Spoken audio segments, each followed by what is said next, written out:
Olá, o Casa Mais dessa semana está muito especial. A gente está aqui no Brooklyn, em Nova York, da firma do Jason Saft, que é um especialista em staging.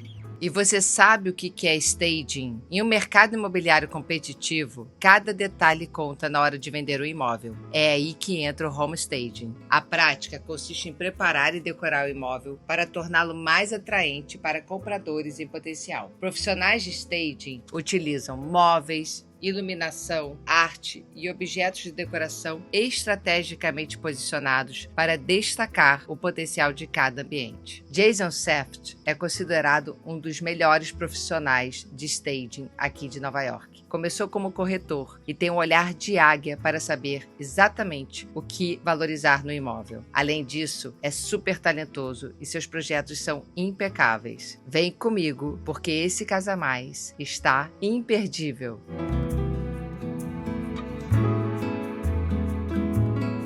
Hi, Casa Mais. I'm Jason Saft, the founder of Stage to Sell Home.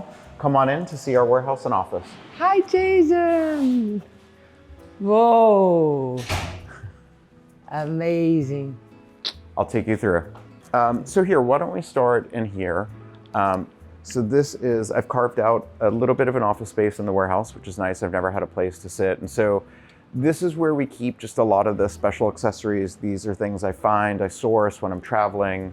I'll go to different antique markets and fairs, but we sort of keep everything here just so it doesn't get damaged or mixed in. And then we do from times rent our inventory to other interior designers and other places that are looking to essentially rent props for photo shoots. So that's all sort of in here. Jason, do you rent for events? We will if it's the right event. Like a wedding? We haven't yet. I think it just depends on the right event. And you know, the one thing about our inventory is even though there's so much of it, because we do so many different looks and styles, like if for a wedding you needed 50 of one chair, we don't really stock that. Like we might have 15 or 20, but I'm trying to keep everything really diverse and different. And so that's something that like other staging companies are much more known for, that they just buy, you know, 3 things. That's how everything is and looks. And so this is our small art section.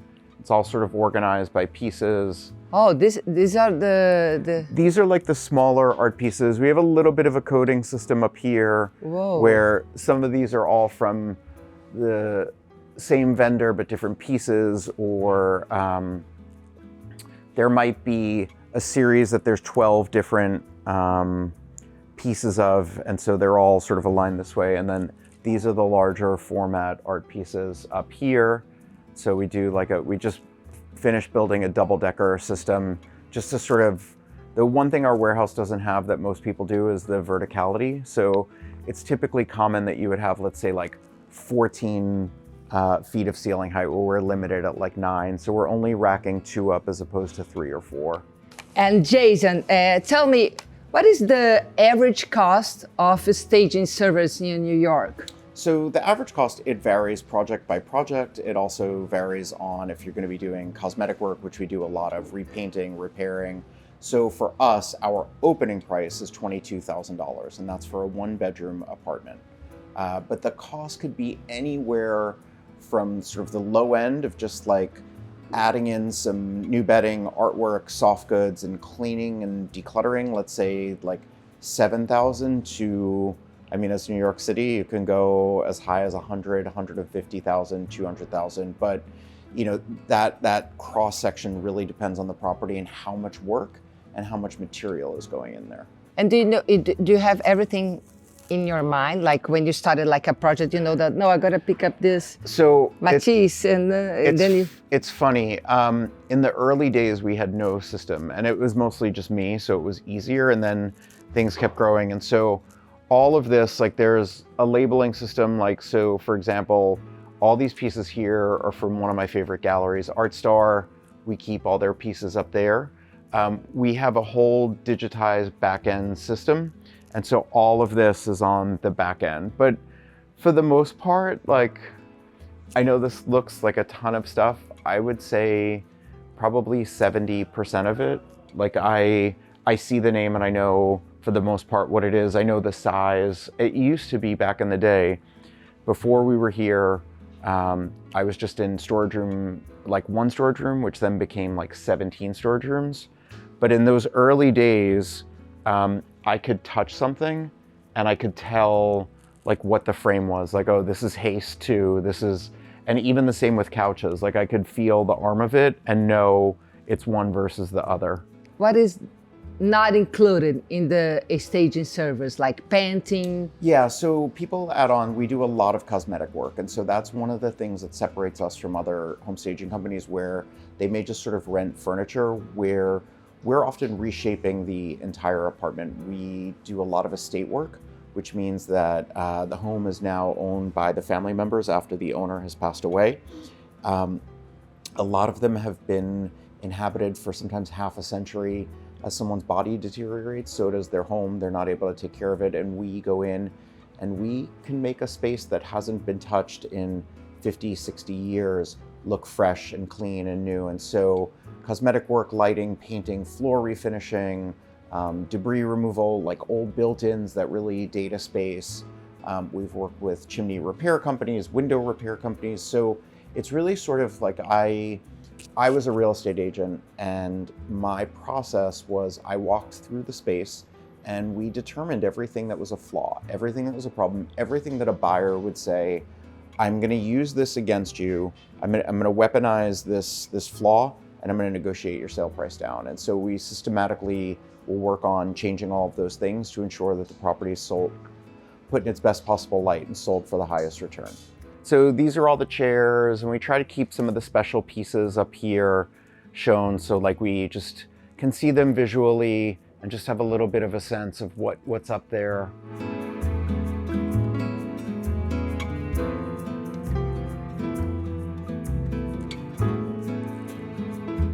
Oh, beautiful, look at those. Yeah, so those actually, there was an estate that I worked on, and the family was getting rid of everything, and I asked if I could buy this set. They're like 1950s. They were gorgeous and great condition. And so a lot of times in these estate projects, I learned the lesson the hard way, where I didn't ask about where the stuff was going. And so now I often offer to buy, because we're doing some really special projects. We work with people that had these incredible lives, and you sometimes walk into a home where, you know, the family may have taken what they want and everything else is just going to an estate clearing company. And so that's a lot of the really fun pieces now are coming from there, and we'll rework them into stuff. And what are the must-have elements in any staging project? So I think the must-have is like truly scaled furniture that showcases the space in its best possible way. And I know this sounds silly, but like having easy passage through a home. Often that was one of the issues on projects we would take over, is you'd be trying to walk through and you can't physically get through the space. And so the association in the buyer's brain is it's too small, especially, and then the broker side of me was always, you think about a Sunday open house, the agent is there, a family of 4 comes through, then someone else walks in. Yeah, and so all of a sudden, babies. And now people are seeing it like this place is too small. So it's really sort of like, are things scaled? Are they laid out appropriately?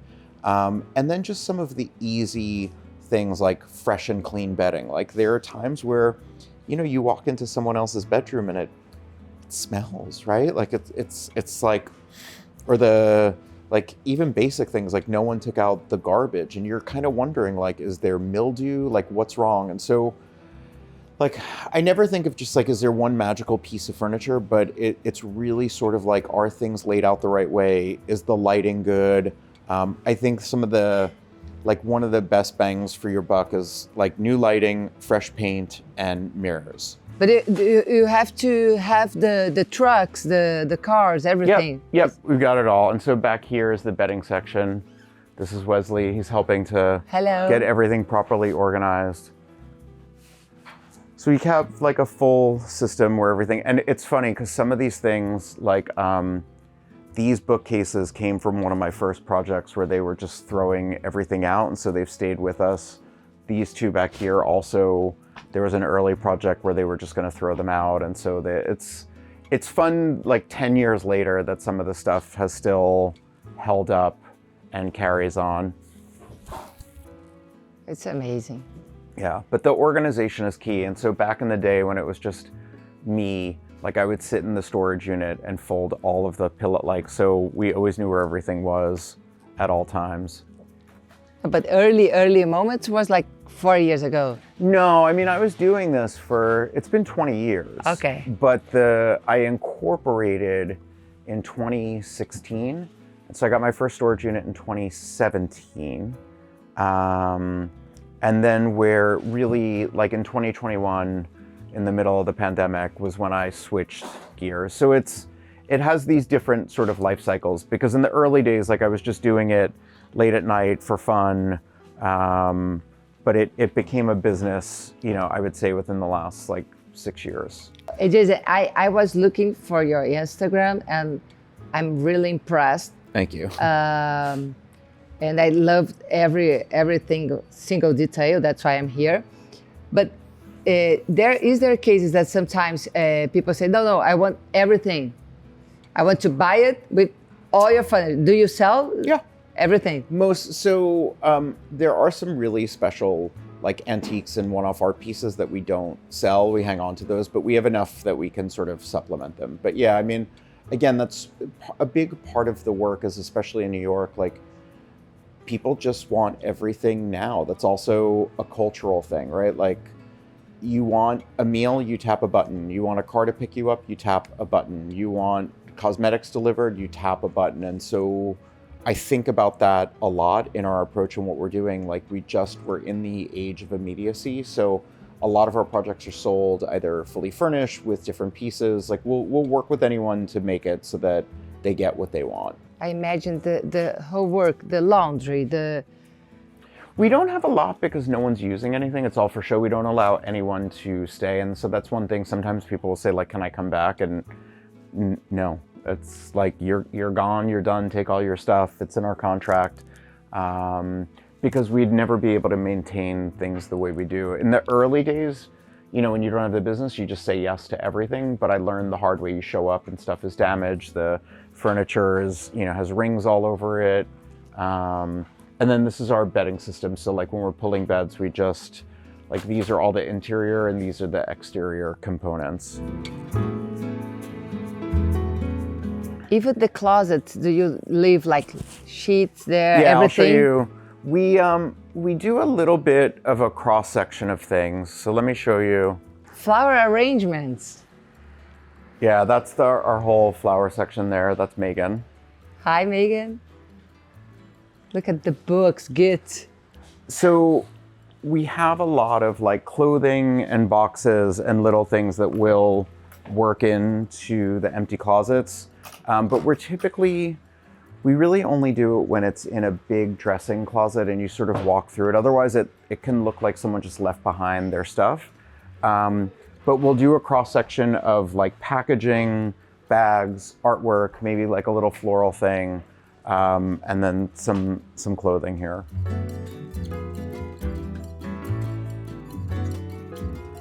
Okay, and now it's a funny question. Is there a don't in an apartment that New Yorkers no, this I can't stand it, this light, this floor? Is there any element that no, nobody would buy it?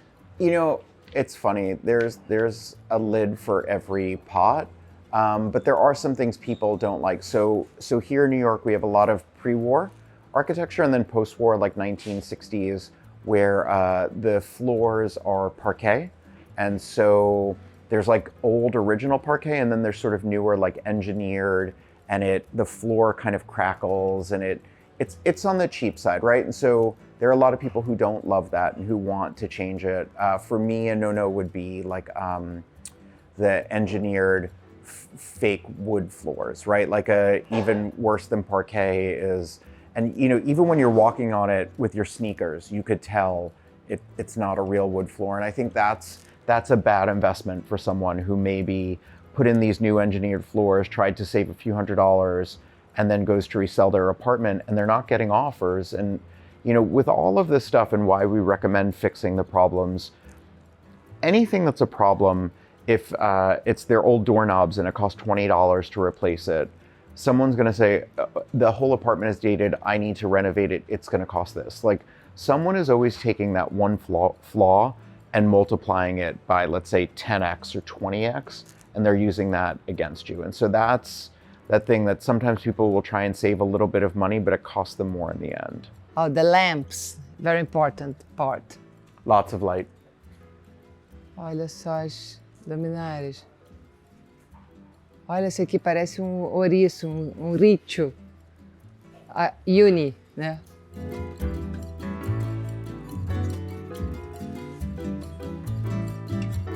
Oh, this is a very unique piece.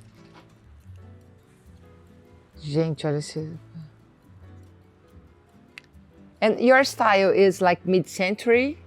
It's all centuries. All centuries. I'm into them all. I don't have any one particular, I like stuff.